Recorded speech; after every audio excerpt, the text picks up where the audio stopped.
Hello, everybody, and welcome to Full Focus, the cinema-based entertainment podcast, coming at you from the thresholds of Salt Lake City. My name is Mike, and this is the cinema-based entertainment podcast where three freelancers, or in this case, two freelancers, come together to talk shop. My name is Mike, and as usual, I am joined by brothers in crime. One of them couldn't make it because he had stomach issues. However, I am joined by actor, producer, editor, Mr. Robert Andrus. Andrus, how are you, sir? How you doing? Hello. Yes, I am here. The table feels empty. we're missing all of the quotes. Yeah, right all of now. them. All of the quotes usually happen right about now. Yeah, let me see if I can get an applause for a minute. There we go. That one's for Bert, wherever you're at, and one more for Mr. Andrus here. Thank you so very much. Stop. Just please, sit please. down. It's too much. People, try and control much. yourselves. It's all right. Control yourselves. I know. I love me too. Thank you. But of course, we are two-manning this episode, you guys. But we're gonna do what we can to make sure that it's entertaining and other good stuff. Despite that, today on Full Focus, we're gonna jump into one of my favorite genres. We're gonna jump into the horror genre a little bit and talk about creepy. Yes, talk about a film that came out this year. If you're listening to this in the future, it came out in 2018. And of course, we're talking about Hereditary. Now, before we jump in, I'm going to ask my extremely handsome, extremely professional partner, Andrus. Thank you. Yeah, my pleasure. How you doing, man? What's been going on? It's been a while since we got an episode down because it is a summer here now in Salt Lake, and everybody obviously is a lot busier. But sounds like you've been keeping things pretty much nailed down. How you doing? Everything all right? We are so crazy busy in the state, which is really, really nice. Yeah. We're juggling 3 different TV shows that we're doing the casting on. Ridiculous. One is Paramount Network's Yellowstone. Yeah, I've Kevin heard. Costner Ooh, the previews are looking at the helm good. on that one. Yeah. Oh, first 2 episodes are great. I can't wait until we get the next one either comes out today or or tomorrow, or maybe we're on the 4th episode. I've got it on DVR. I'm going to. I mean, we were talking about a horror film today. I'm going to open up your head like a cantaloupe. Yeah. With questions in regards to that later on. Well, I'll do my best to answer. Yeah. If it's irrelevant, I'll just let you know. Okay. But we're also working on a BYU TV series called Dwight in Shining Armor. It's kind of, I know, it's very punny. Yeah, which I like is it. right up my alley. Yeah. And the scripts are hysterical, to That's be great. honest. It's about a boy that falls down and lands mouth to mouth with an enchanted princess. Awesome. She's kind of Viking. I like it already. Viking princess. So she's kind of a little badass. BYU being Brigham Young University, Correct. a leading pillar of education, especially when it comes to media and production. Apparently. No, they're quality stuff. So a while back they did Granite Flats, and that ended up with powerhouses like Christopher Lloyd. Yeah. Carrie Ewells or Elwes or however we're going to say his name because I've never met him in person. Just say Carrie E. We'll give him a gangster rap name. Wesley or something from or whatever. Princess Bride. There you go. And like As you wish. Parker Posey, who is one of my all-time favorite indie chicks. Absolutely. She was in that as well. So, I mean, they've got a really, really strong track record.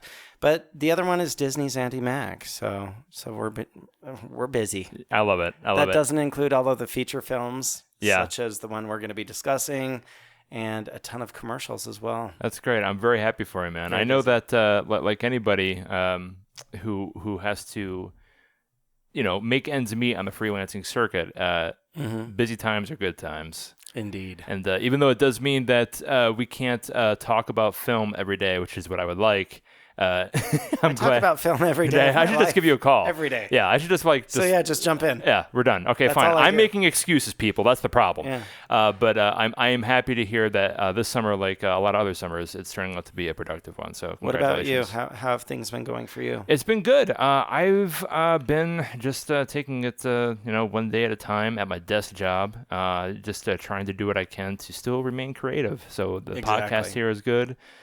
Being able to play a little bit with different sound ideas and stuff like that at home. Haven't been able to do a lot of professional stuff lately because unlike you and Bert is kind of like in my boat too. But I haven't been doing hardcore freelancing for a while. I mean, the last thing that we did was the project that we worked on together last winter. Okay. And prior to that, I mean, it's been give and take. I'm a corporate guy now. You're very corporate. Yeah, super duper. Yeah. But one thing that I haven't told you about that this is a huge surprise. Throw it down. What's up? I got paid to do my first podcast. What? Yeah. Oh, no. That was lovely. Okay, I played a 15, 16-year-old boy, high school. Yeah, that was awesome.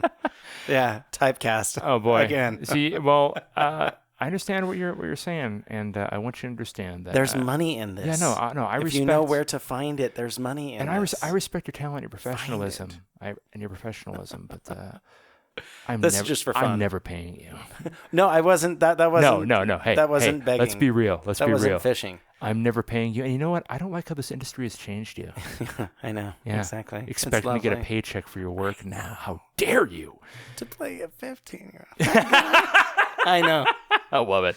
Hey guys, oh my God, what's going on, dude? No, that wasn't the voice. It should be. Well, we should do a project where you do that kind of voice. But anyway, let's jump in then to the main point of the episode before I die of heat stroke in there. Even though I have the swamp cooler going on, the studio, quote unquote, is getting warm.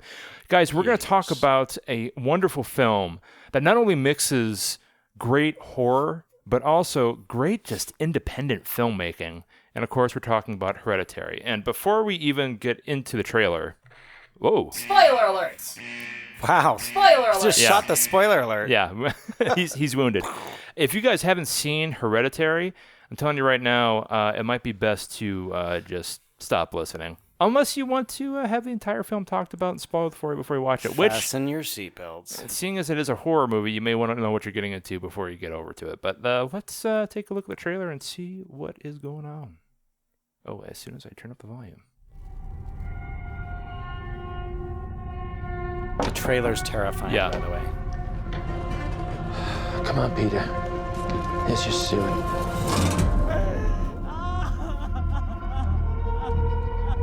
A24, one of my It's favorite heartening to studios see now. so many strange new faces here today.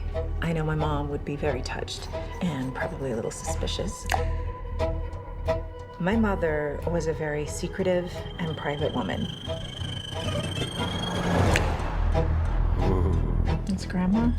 You know you were her favorite, right? Even when you were a little baby, she wouldn't let me feed you because she needed to feed you. It's a nice edit on the trailer. But she was a very difficult woman, which maybe explains me. I recognize you from your mother. What?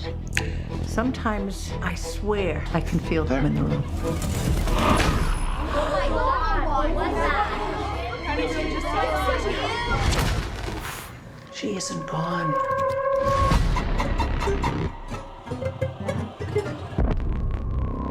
She had private rituals, private friends. I mean, usually we talk over the trailer, just talking about like different shots and stuff, but like this is just mesmerizing. But when you die, This is so creepy. She wasn't altogether there. At the end.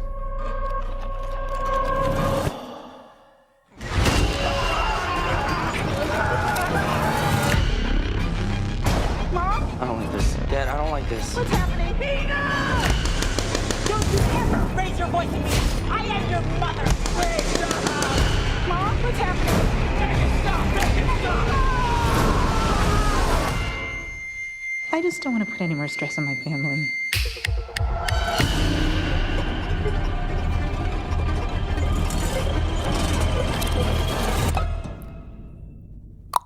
Oh my God. Love So it. getting so many flashbacks just from the movie, watching the trailer. So let's jump in and let's talk about Hereditary. So Andrus, we're only going to be able to really talk about this from, well, you know what, the hell with it. Bert's not here, and we're going to have a good time anyway. Oh, we can still talk about his POV. Of course, because you know he's not that important anyway. Honestly, let's be real. He can be here in spirit.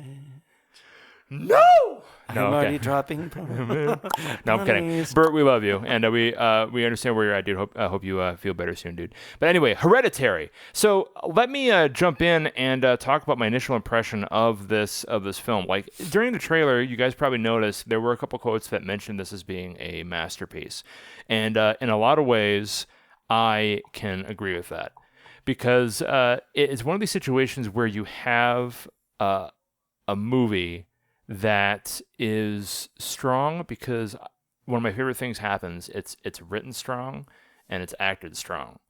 Let's jump into it a little bit. It is about a Midwestern family, I guess.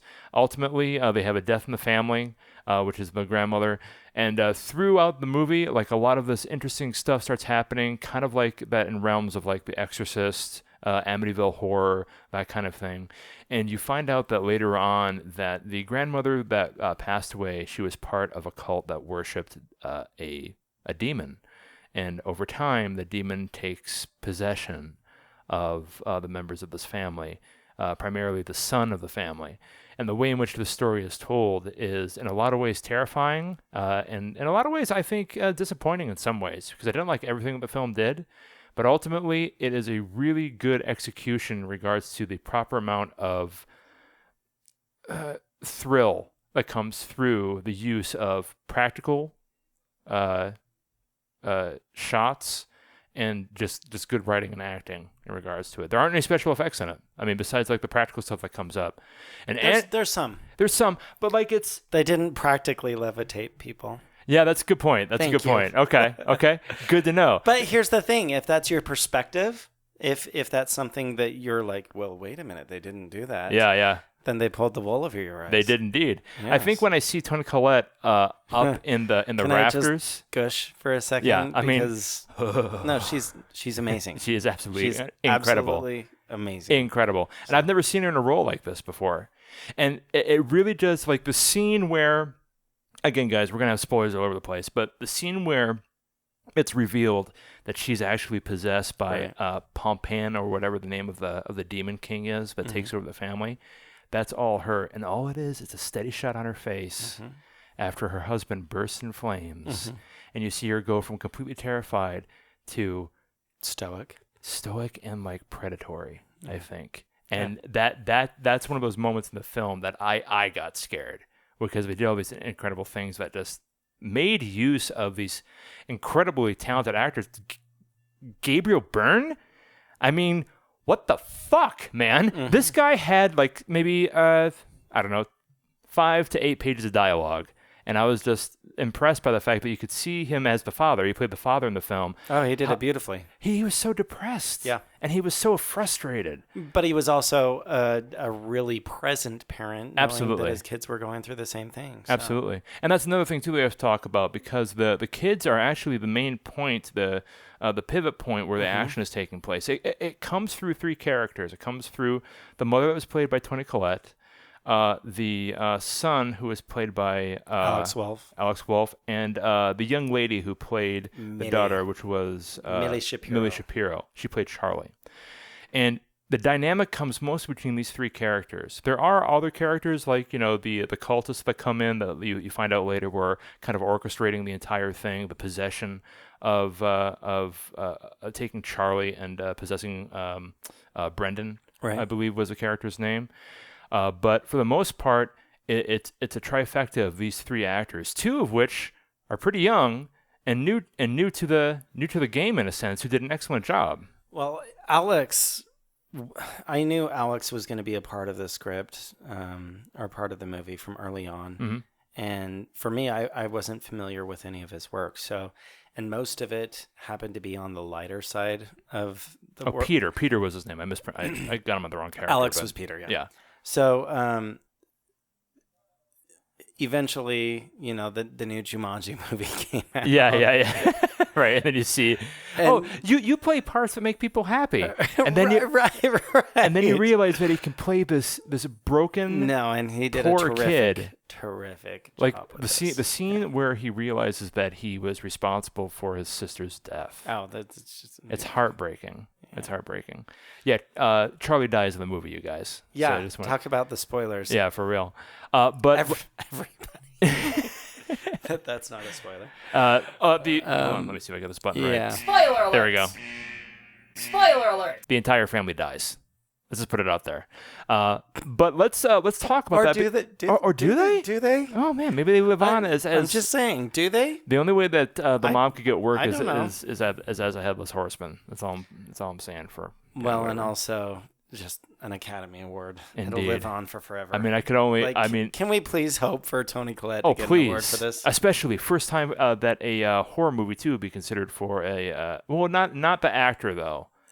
I don't think it would get Best Picture, but Toni Collette definitely just deserves so much admiration for what she's done with this film. She deserves a lot. Everybody did such a terrific job, and I don't think the movie would be what it is without the cast. I absolutely agree. And that's something that I'd like to delve into a little bit because you worked with the local casting here because part of this film was shot in Utah. Yeah, we did something like 13 to 15 rolls somewhere in that That's crazy. in that area. Can you talk to me about like what that experience was about? I mean, like from the organizational points, the points where you found out who you're going to have in front of the camera, who you're going to be organizing. You weren't there on set, like putting film into the camera though. In fact, I never actually visited this set. So, But it's interesting to hear. I think how many layers there are into the network. I mean, guys, if you're sitting at home and you're thinking, hey, it's a group of talented actors who get in front of a camera and somebody's putting money behind it, it is kind of like that. But the layers that come into making a film, Jesus, the layers that come into making a quality film are immense. And I'll give props to the director, Ari, as well, because I think he had only done short films prior to this. Really? One. Yeah, I think this is his first feature. What a hell of a jump. That'd be Ari do me a Aster. favor, click on him and see... Because I believe the other ones were just short films. I can't remember right off the top of my head. Short. There it is. There you go. So, yeah. So this was his first. May not be the first full length feature that he's ever done, but it's definitely the first one that people recognize officially. Yeah, that's the first official one, as credited by IMDb. Thank you. Thank you so much. But For what giving was us all what was this it on info. on the Utah end? What was it like being responsible for that part of the casting? Just like any other movie that we do, and we've done like from low budget helping friends out to really big budget movies. But they have their primary cast either in play or officially cast in the film, and once they have their location, that's usually when they start finding the local cast members. Gotcha. So we knew roughly which characters we were going to be doing a casting session for.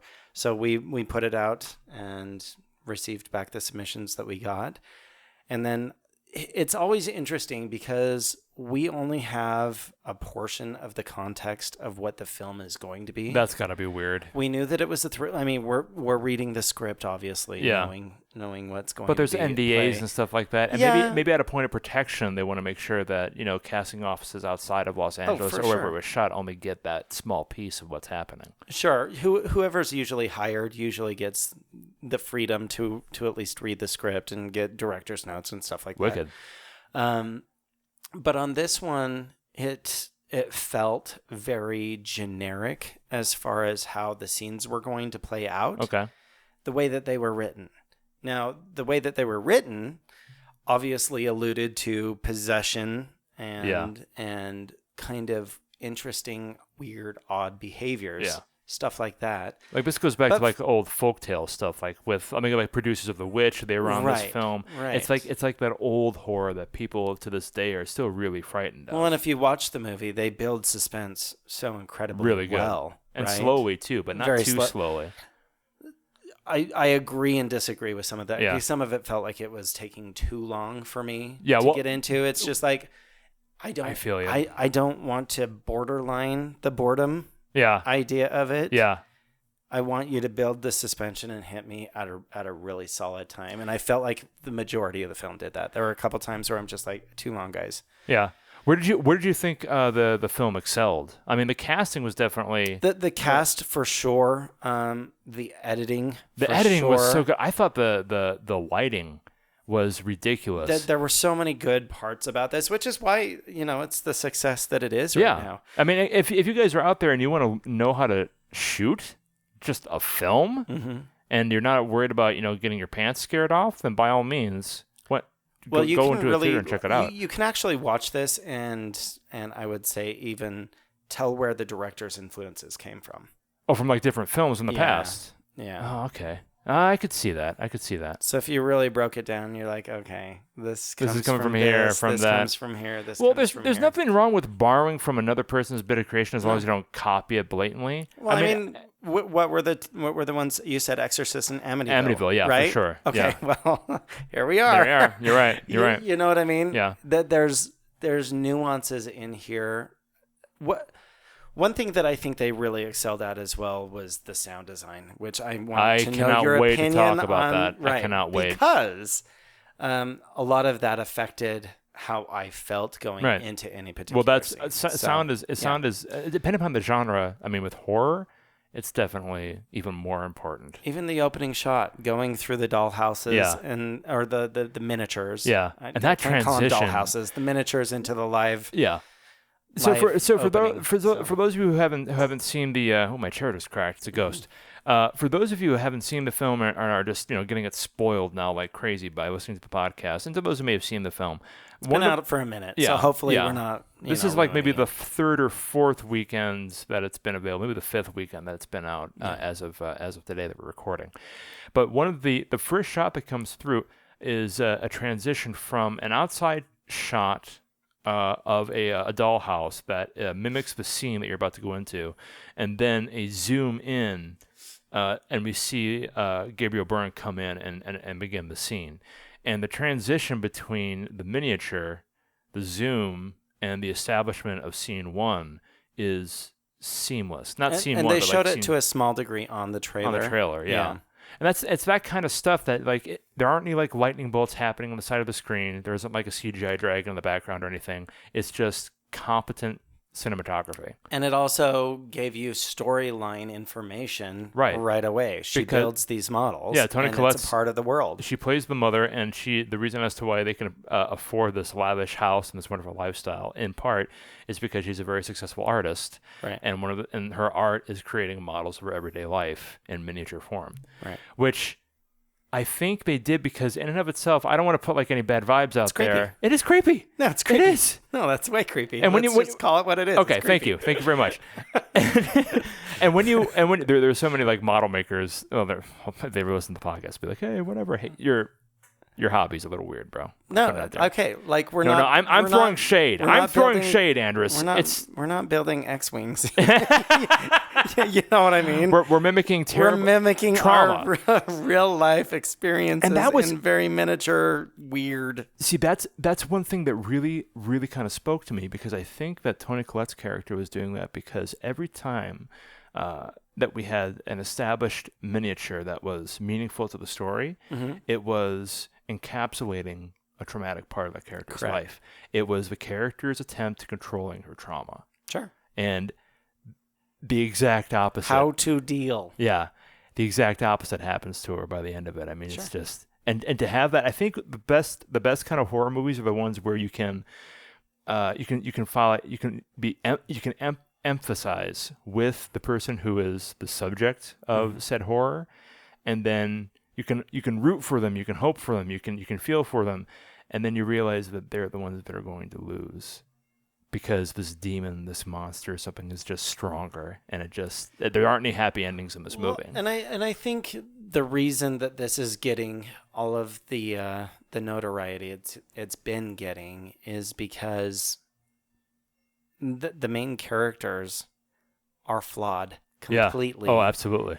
And they're so easily identifiable with everyday people. Yeah, it's true. Everyday people don't have, the superpowers that kick in at the end of the day that stop the world. You're absolutely right. From destruction or whatever. Oh, dude, there aren't any heroes in this movie. Not by that particular archetype. There's people who just tried to make decisions given what they had, and they made the wrong decisions, and something bigger and powerful and more evil than there just takes advantage of them.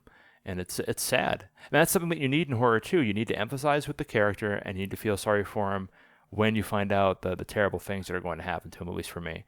And what I'm trying to emphasize with now are the wind chimes out my porch because it's really windy outside. And if you guys hear that in the background, it's ghosts. Okay, It's not ghosts. a cell phone. No, it's not. It's not a cell phone. Which reminds me, I'm going to turn my cell phone off.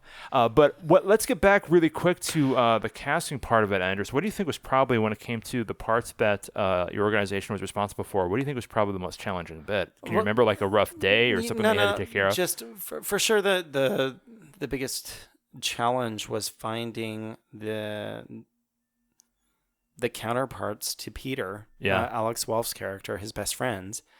There's several scenes where he's either at a party or he's hanging out with a close-knit group of friends. Uh-huh. And any time where you're bringing in cast members that really they're trying to build a career for by doing specific type movies, that's always going to be a variable. And we have some really talented actors. No doubt. In that age group. Dude. And the hardest part was really narrowing it down for what the director wanted and what we knew we had available to present. How do you guys go about that process? Because sometimes when you get such a huge amount of talent, and the cinema scene here is alive and well in Utah. We have series that come here. We have the flats. We have all kinds of things that, geographically speaking, that people can shoot a lot of things for. Right. How do casting agents kind of have to deal with the fact that everybody wants to be an actor? Well, honestly, our biggest challenge is the ones that are really good end up leaving. Yeah. That's kind of sad. I feel So then there's this constant pool of new youngsters, right? Really. But it's not Los Angeles, not yet. Right. But I mean, our and like other talent stuff pool, too, like people like going to college and all this other stuff. because we have so many series and so many projects coming through. We actually do have quite a bit of people that become very experienced and then go to LA and kill it out there too. Yeah, so. more power to them.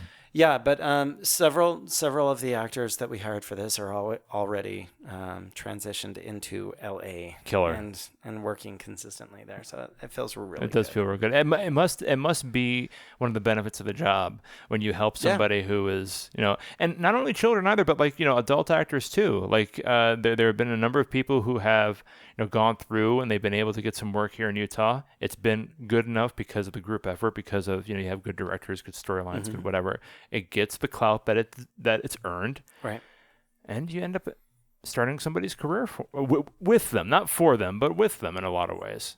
Yeah, there's actually been quite a few people that have had breakthrough moments or breakout moments on either shows that we've done here or collaborations in any facet of the industry. It's exciting. I think that's really interesting. And have very good careers. So killer. Well, let's jump into the film specifically then. Yes. This was a hardcore horror film, you guys. But the beautiful thing about it was that it was based off of the same kind of things that would make a really good independent film. Very seldom do we have films in this genre that I think do so well regarding the different kind of elements that you would expect with that kind of subclass, I guess, for lack of a better term, indie, horror. I mean, there are a couple of things that pop out in the head.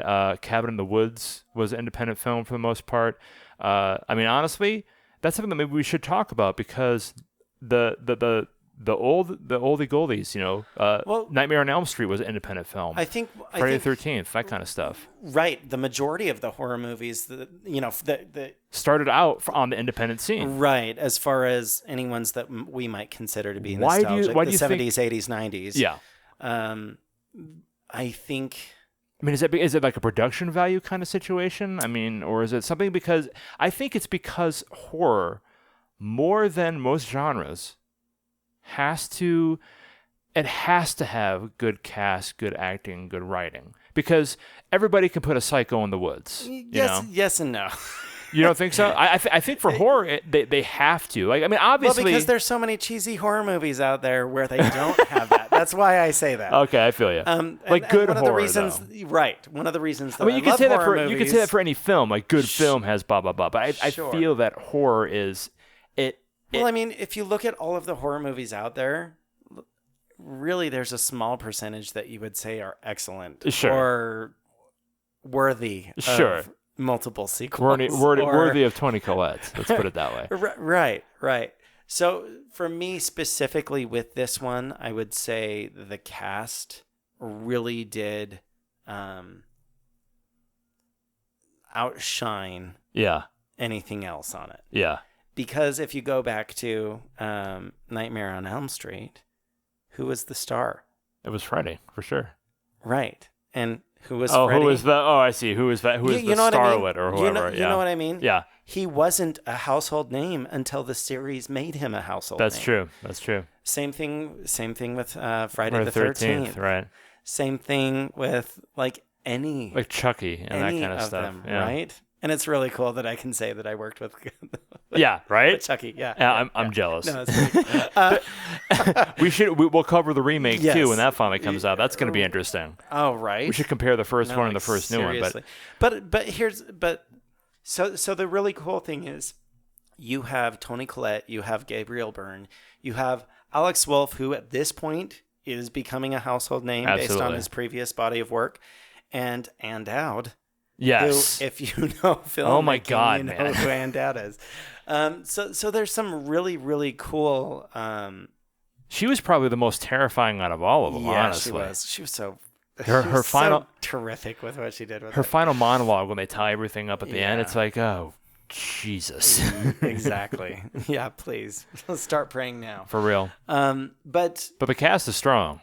The cast is strong, and if you then compare that with maybe the next one that I could think of would be Scream, because Scream actually did bring in star name.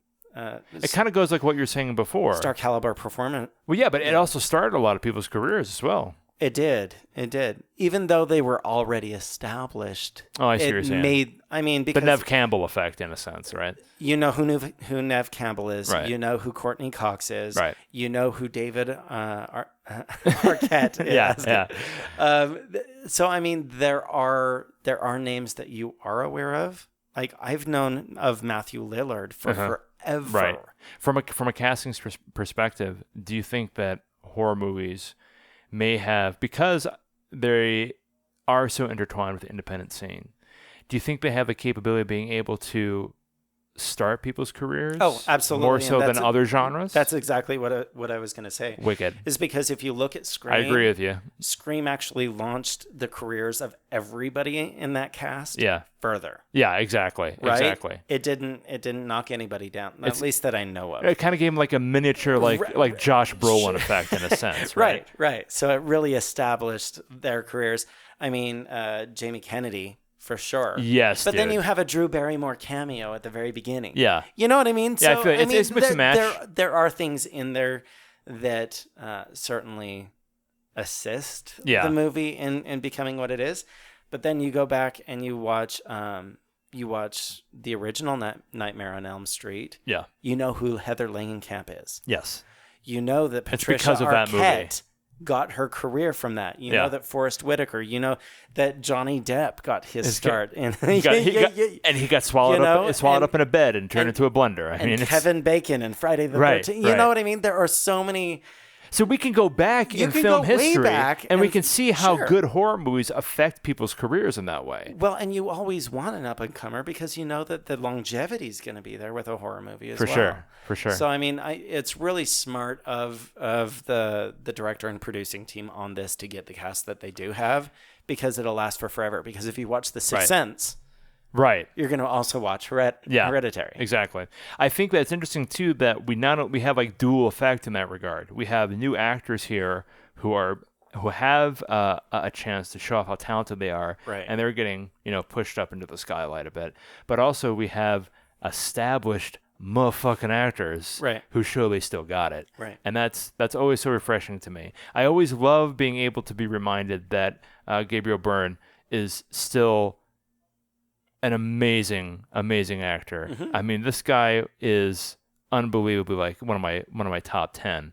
And he's been around for a long time. He's beat the odds. Yeah. How many actors go and they just they get the lucky break and they don't have the chance to get established, and they end up having so many. to fall by the So many. wayside. And I thought that there were a bunch of the big stars right now that would actually fall under that category. Yeah.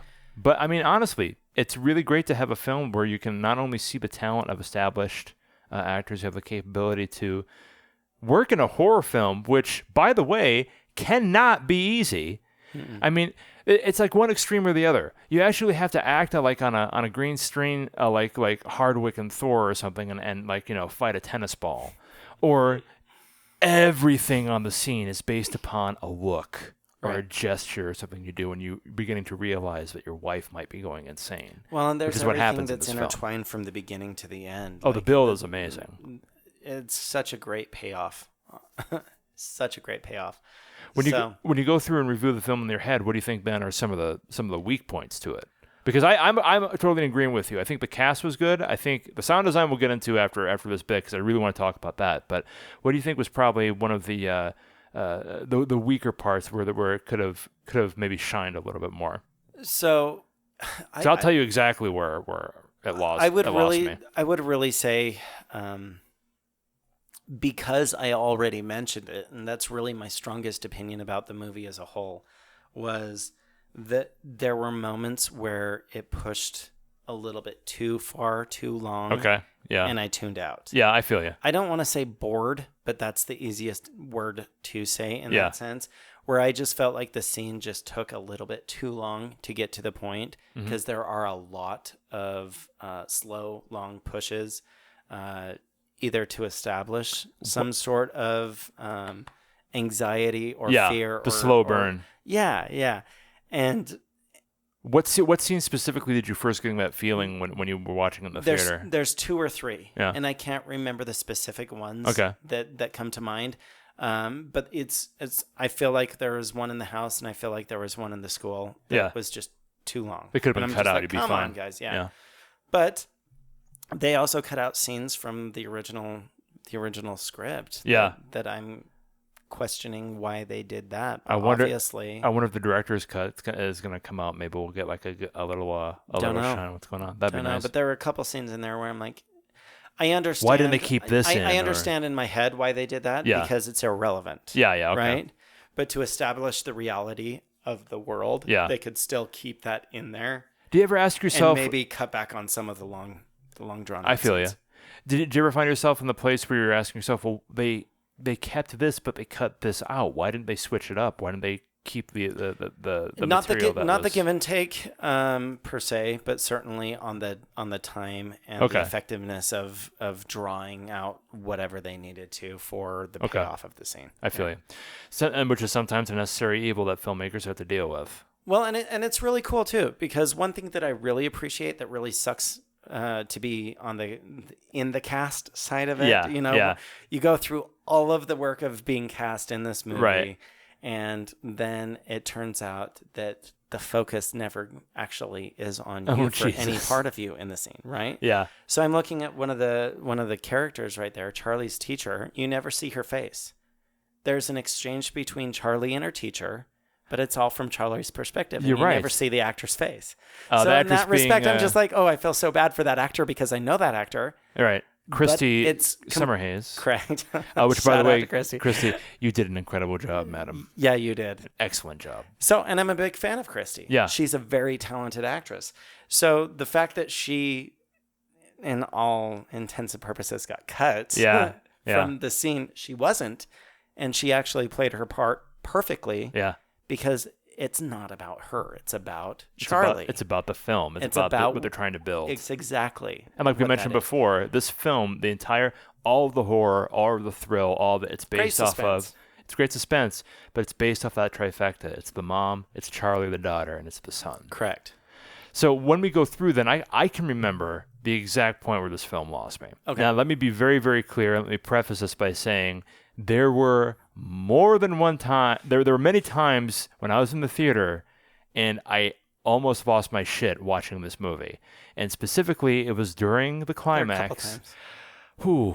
It was during the climax where Peter doesn't know what the fuck is going on. And the cinematographer and the director and the director of lighting and everything did the unbelievably terrifying great job of hoisting Toni Collette's stunt woman in the corner of the room. Are you sure it wasn't Toni Collette? It might have been. Who knows? I think she probably did it. And I don't know. and then over time, as Peter's freaking out, wondering what's going on, the grayscale of the film starts to shift, and then you can see Mom, who isn't Mom anymore, easier and easier in the scene.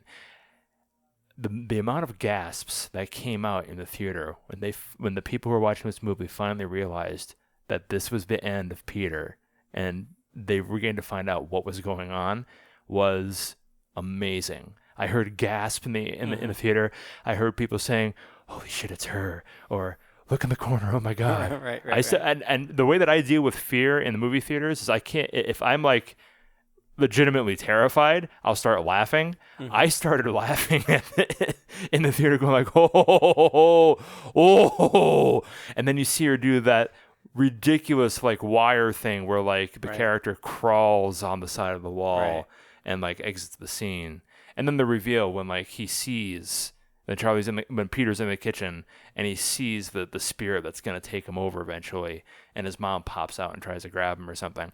No weird they're borrowing from Alien in a sense. Okay. You have just the actor, practical effects, probably some wire effects, maybe a little CGI. I don't know. If it was done very well. If you're talking about the scene by the fireplace, that was probably CGI. Yeah, but specifically when like they're in Peter's room, right? And they and you see his mom hunkering there in the corner, and it's just it's moving. It's in his bedroom. Yes. Yeah, in his bedroom. That was a climax for me. That was great, and the reason that's why I love it so much is because it was done so simply, and yet it was done so well. Well, and they did a couple of those throughout, and they were all done very, very well. Good. The way they shot the stunt woman who was banging her head against the ceiling, all it was they did the old Batman trick. Sure. They had the scene shot where the actress or stunt woman or stunt man or whoever was banging their head into the ceiling, and then they switched perspective horizontally, so it looked like she was stuck suspended on the wall and like trying to get into the attic by busting her head through it.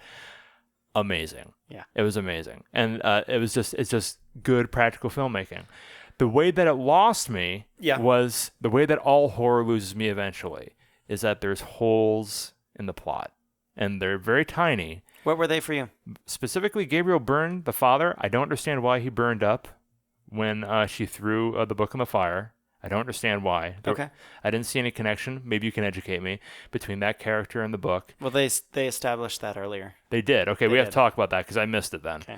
And secondly, there's a scene where Toni Collette's character, ultimately, as she's possessed by this demon, she takes a wire and she garrots her head right off.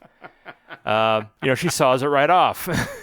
And during the final scene, after Peter dies, he commits suicide because he's so scared, I think. I don't know if it was suicide or just panic. Just panicking, right. Well, when you see like three old naked people sitting right next to you and they're like, hey, I would have jumped out the window.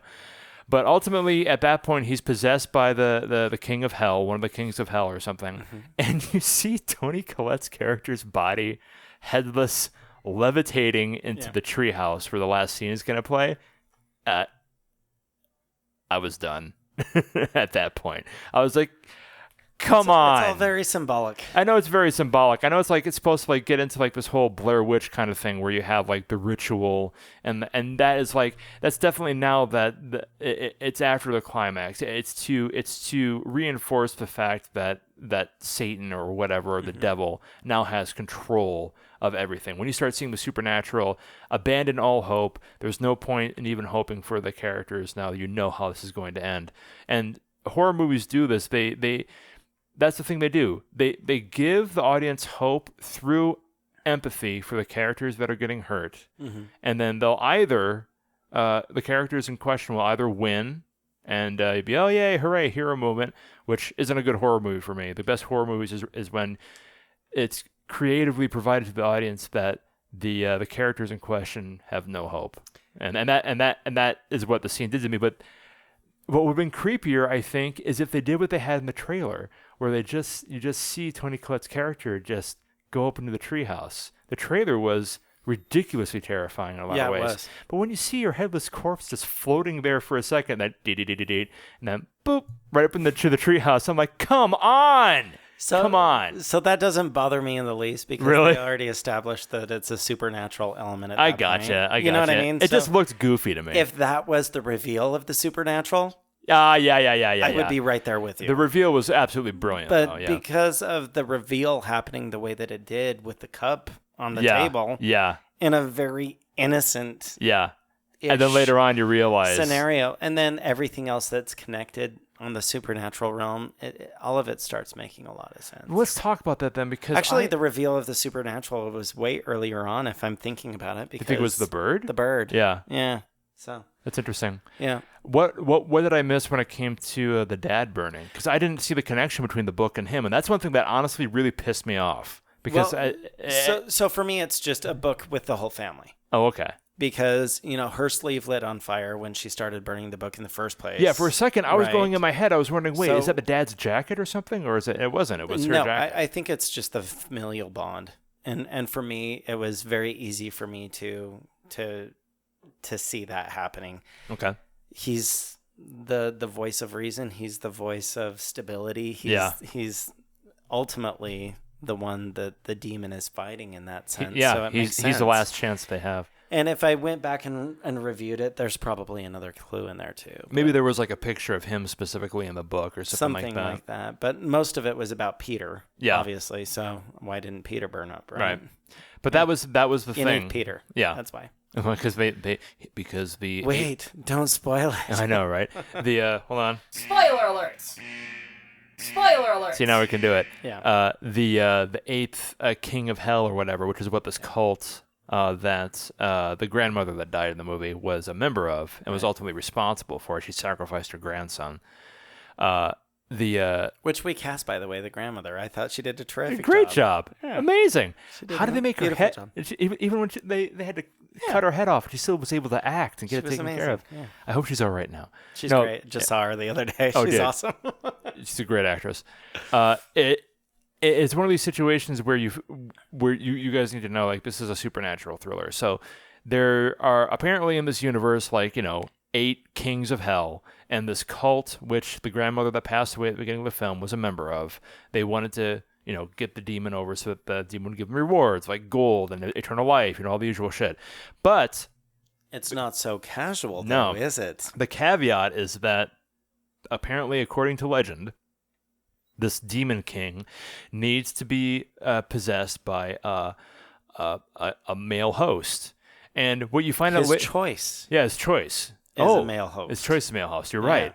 So and that's a very good point that you bring up, Andrus, because Charlie, His preference. the daughter, she was, as we find out later, the original host, which apparently was a mistake.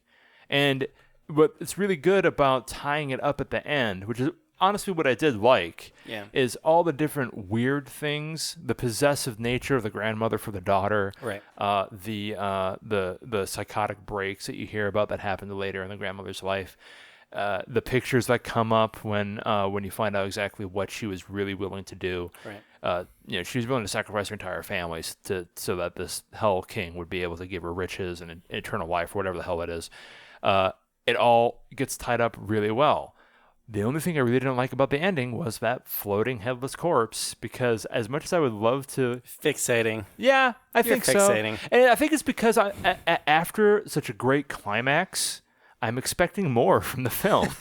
And to see a dummy on a string just get levitated into a treehouse, it disappointed me a little bit. But that's the only thing. Well, and really... ultimately from that moment on, it's all... more back to narrative. Yeah, for sure. And it's what a not creepy about narrative. Horror, it's not about the horror. It's not about the suspense. Now it's about and more information so that you can make sense of it later. And let's talk about how it ended as well, because Ann Dowd does a great job of being able to provide that narrative. She's so great. And the audio it shines in that bit too, because it sounds like they're saying in a big theater, people observing in the space, and then the last scene that you see is the exact opposite of the way it started. It pulls out, and then you have like a crane shot of the cast and the cultist in this treehouse, and it looks like a miniature. Right. It isn't a picture of a miniature, but it resembles one. It's and then very well intended to be that. And then switches to black. Yeah. It's crazy. Cool. Let me jump into the sound a little bit, because horror, by all means, if you guys want to know how to do audio for a film, watch a good horror movie, because it's one thing that we have been preaching since the beginning of this podcast. When it comes to sound, at least, less is more. And the proper use of silence, especially in drama, especially in horror, is so important. And one of the things that I found that was really, really interesting and really simple was the use of sound and the 11.1 and 5.1 speakers that you would have in the theater. You would have, like, a shot of, like, Peter sitting in his classroom, and there would be one speaker in the corner of the theater or something like that, and you hear the sound, which we later find out is just a nervous habit, maybe, that the demonic king has. So he just makes sounds like that. Or his way of communicating. Exactly. Maybe that's his language. And you hear that, like, on the left, on the right, or whatever.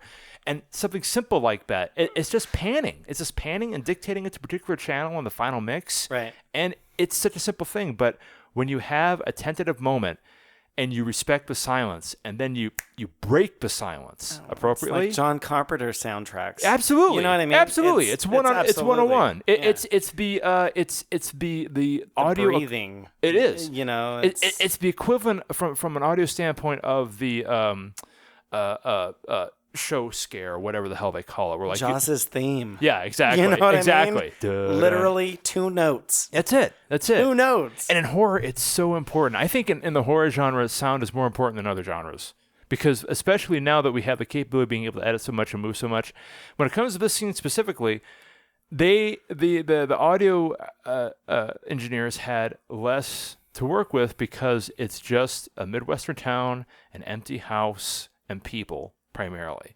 And I sometimes make it really apparent to you guys, like, especially when we're talking about, like, Marvel films or that kind of thing, how fun it is for a mixer to have such a diverse palette to choose sound from, that it's a harder job because you have to do it right. But on the other side of the coin, if you have so little to use practically that makes sense, and if you don't do it right, it ruins the entire movie. But this, it was handled so well because they respected silence and they knew how to break the silence appropriately.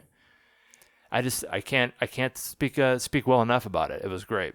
Well, and for the visuals in the film, if we're covering Bert's perspective, I just think, his we talked about that before we started recording. Yeah, his opinion is it's not his important. Opinion. It's not important. You're so funny. He'd be so offended. He'll hear this later. And I can't wait. Yeah, can't wait to get the text when he listens to this. I mean, he would probably have a lot to say about what they did do. Yeah. Really, really well, and I'm sure he has his opinion on what they didn't do well as well. I can't wait until we watch this movie all together, like in the same room or something like that, and just do like a commentary on it or whatever. It'd be great. I'd love to hear his opinion about it. Ultimately, though, for me, if we're going to the wrap up, let's do it. Let's jump in of what this is. The two of us will keep it casual, flat out, shorter. Flat out, I think the casting is what made this movie amazing. I feel you. I can respect completely where you're coming from. And again, I am just so happy to see that same dichotomy that we mentioned before, where we have new actors that have this meaty, really just great capability of being able to shine, and they do so well. Small cast too, for real. And we have established actors that, remind us that, hey, I know what I'm doing. Yes. And it's just so good to hear. Yeah. Well, anyway, guys, let's why don't we just call it a night, huh? All of the buried. Oh boy, hold on a second. What was that? I haven't the slightest idea, but maybe we can just jump right to the theme music, and there we go. Ghosts are all over the place, but guys, we do appreciate the time you gave us. Let us rattle on about what is honestly, 2018, best horror film to date so far this year, bar none. For the last few years, I think. I think so. I don't know that it's ever, but last few years for sure. Yeah. So if you guys want to go out and check out Hereditary, we are talking about it a little bit late in the stream. You know, it's probably going to be coming to DVD, video, whatever, pretty soon. Streaming for sure. For sure. If you want to get scared, and if you do want a masterclass on good filmmaking, check out Hereditary. But as always, we do want to take a minute and say thank you so very much for, lending us your ear. Andrus, just a two-man show, but I think we handled it pretty good. And as always, thank you so very much for coming in and letting me know what's going on. Thanks for putting it together. Hey, it's my pleasure. I'm always interested to hear, especially when we get like an inside opinion about, the rigors of casting, man. No job is unimportant in film. Correct. And you got to throw it down and do what you got to do. But as usual, guys, thank you so very much for listening. Feel free to let us know what you think. pullfocuspod@gmail.com. Like and subscribe on YouTube. Follow us on SoundCloud, that kind of thing. And as our lovely, opinionated friend, our wise friend Bert would say, we may not know what we're talking about, but it's your job to tell us. Oh, man, I hope he likes that. Anyway, you guys take care. Thank you so very much. We'll see you later. Bye. Bye. Ah!